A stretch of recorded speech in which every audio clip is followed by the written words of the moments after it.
Good morning. My name is Ruth, and I'm a member of Christ Central. This morning's devotion is on Psalms chapter 6, and I will be reading from the New English Translation. Here we go. Lord, do not rebuke me in your anger. Do not discipline me in your raging fury. Have mercy on me, Lord, for I am frail. Heal me, Lord, for my bones are shaking. I'm absolutely terrified in you. And you, Lord, how long will this continue? Relent, Lord, rescue me. Deliver me because of your faithfulness. For no one remembers you in the realm of the dead. And Sheol, who will give you thanks? I'm exhausted as I groan. All night long I drench my bed in tears. My tears saturate the cushions beneath me. My eyes grow dim from suffering. They grow weak because of all my enemies. Turn back from me, all you who behave wickedly, for the Lord has heard the sound of my weeping. The Lord has heard my appeal for mercy, and the Lord has accepted my prayer. They will be humiliated and absolutely terrified. All my enemies will turn back and be suddenly humiliated. So that's quite an interesting psalm. And just by way of background, Psalm 6 is known as one of the first of the 7 penitential psalms, which means it's a song of confession and humility before God. And it's very custom, or it was custom among the early church to sort of sing this psalm on Ash Wednesday, which was 40 days before Resurrection Sunday. So whilst I was reading this psalm, what became quite clear to me was that it is split into different parts. And I guess for each part, there are different things for us to take away. So I'll start from the top. The first part of the psalm was a plea for God to sort of ease his discipline on David. And we don't have much context about, just by reading this psalm as a standalone, about what David might have done that would have led to God's discipline, and you would have to read back to read the other sections of the Bible to get that reminder. But we see that he was calling on God to reduce the discipline as such, or to lighten the discipline.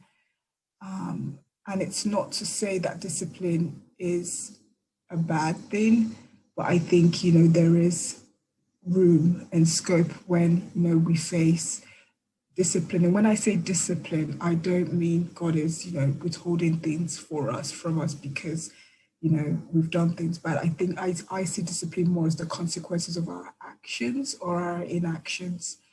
And in those times, just like David, we can call out to God and ask God for relief. God is a merciful God. And sometimes, as I've said, we suffer trouble that we have brought on ourselves. But regardless of that, we are God's children. And when he disciplines us, or when he allows for the impact of our actions to manifest and to show itself, we too can call out to God and ask him for help. And so one of the other takeaways from this was that David acknowledged that he was in trouble. He looked at his situation and he acknowledged the reality of it and brought it to God. He knew the trial of weakness, be it physical, be it spiritual weakness. And in the midst of his pain, the pain of the discipline, he cried out to God for mercy. And what I think is peculiar and is a good takeaway from us is that he didn't allow the discipline to drive him away from God, but he used it to propel him to God. He cried out to God and said, heal me. My soul is troubled. I am unhappy. Heal me. My bones are shaking. I'm scared. And I think there is definitely scope for us in today's world to apply that to our lives. And whenever we feel, weakness and pain, not necessarily from discipline or from, consequences of actions or inactions, but sometimes just because life can be hard. And I think in those moments, just like David, we should also cry out to God for help. And we should use those situations or allow them to drive us to God, not away from Him. And one of the things about God is that He never turns away anybody who comes to Him. And we should come to Him rather than look to other sources to take away our pains and weakness, like the world would encourage us to do. And so the third takeaway was, the immediacy of David bringing this matter to God. So we see David asking God, he was telling God, relent, Lord, rescue me, deliver me because of your faithfulness. There was an immediacy in his tone of voice. He wasn't waiting for, to see if he can resolve it by himself and then coming to God, which is something that we in this world, in our natural world, are very accustomed to doing. We're all problem solvers. We want to figure out a way and solve it. And it's almost like sometimes it's very easy to push God to the last option. And it's almost like when I've tried everything within my means and it's not working, then I go back to God. But that's not what we see here. We see David actually setting a good example for us. He was asking God for immediate help and relief. And just like David, God is just like David, we too should go to God with anything we face immediately. We should not hold back from Him. It's like a father, really. If things are not going well, who would you run to? And think of it within that context of sort of your closest relationships. And if things are not going great, who would you immediately speak to? And I believe it should be the same with God, with our relationship with God. David knew that the discipline that he was going through was good for him. It was righteous.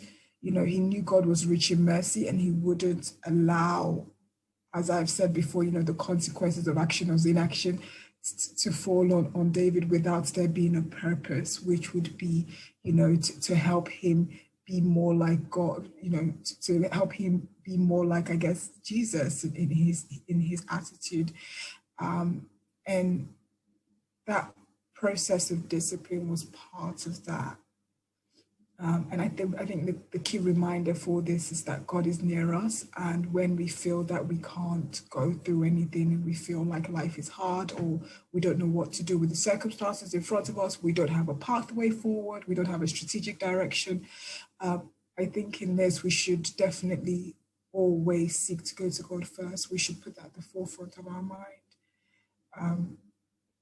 I'm reminded of a time in our lives when things were so tough, and one of our family friends gave me this advice. She said, always go to God for everything, even the smallest things you think you can resolve on your own. Put it to God because God cares. And honestly, life has not been the most straightforward path, but it has been a key source of, it's just been a great relief for me to know that I can always go to God in everything. And it's a practice I still have today. And so I'll definitely encourage you to take that on in your lives if you're not already doing it. And the fourth point was David acknowledged the state of where he was. He acknowledged that he was tired and he was weary from groaning and crying. The discipline must have been quite heavy for him. And sometimes it may not even be a discipline. It may just be that life feels weary and tired. Bringing it back to our context today, we are all in our homes. We are not able to do the things we were able to do, over a year ago. It's been over a year actually right now. And, there's sometimes life just feels tired. It may be because of an illness. It may be because of a situation you're going through. It may be that, your spirit is just down and tired. And that is all, that is a natural reaction, when things are not going straight as such. And in that situation, just like David was, I think it's appropriate for us to react accordingly, but react in a way that brings God glory. So David acknowledged the situation, and we should acknowledge when we are tired and when we are groaning and when we have no strength to keep going. And I feel like I believe in those moments as well. This is where the community comes in. And this is where accountability to our community comes in. Because it's only right that we share those with those around us and people who can lift us up in those moments. You know, David took that back to God, and we can do the same, and we should do the same. But I also think there is space in the environment of weariness to bring it to communicate it to those around us and those that love us and our friends and our community in the church, and just get them to stand with us in prayer, and to lift us up when we feel like we can't keep going. You know, David's weariness probably was partially his awareness of the situation that was happening. You know, he felt that God was angry with him. He probably lacked a sense of God's presence, and he couldn't sleep, possibly. And we all know that those three components together can make life very difficult, especially a lack of sleep. Um, and I think, you know, it's okay. It's okay for us to feel like we lack a sense of God's presence right now with us in a situation. It's okay. But that, and why I say it's okay is because we may feel that way, but that doesn't necessarily make it true. So you may feel like, I don't feel God's presence near me, but God is right there with you. He said so in his word. He will never leave us nor forsake us, and he is with us. He's an omnipresent God. And we should, regardless of what is going on around us, regardless of the weariness, seek to believe the truth of who God is and not allow the weariness to take a hold of us. In those times when the voices become louder and louder, you know, and they become more buoyant and feisty and, you know, more negative, it is important that we put the truth of who God is in front of us. And if it means standing in front of a mirror and, you know, speaking the truth of God to yourself, let that be so. But I think it is important that in the weariness and in the groaning, you know, we take lessons from David and choose to trust God. We choose to bring that weariness to God. We bring that weariness to our community, and we, you know, we verbally talk about it with those around us and get them to stand with us in prayer.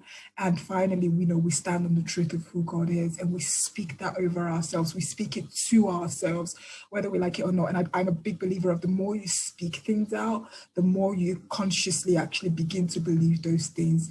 And another thing it does is it switches your direction. So rather than focusing on what isn't working, you find that naturally your sight begins to pick up on the goodness of God, and you begin to enjoy the little things that, you know, would have been quite difficult in a normal weary situation. You begin to almost like fix your eyes on not on the negative, but on some of the positives that are going on happening around us. And this brings me to my final point, which I think touches on what I've just talked about, was David confidently declared God's goodness. You know, in spite of everything that happened, he fixed his eyes on who God is. He trusted that God had heard him, that God had heard his cry, that God had, you know, God had delivered him.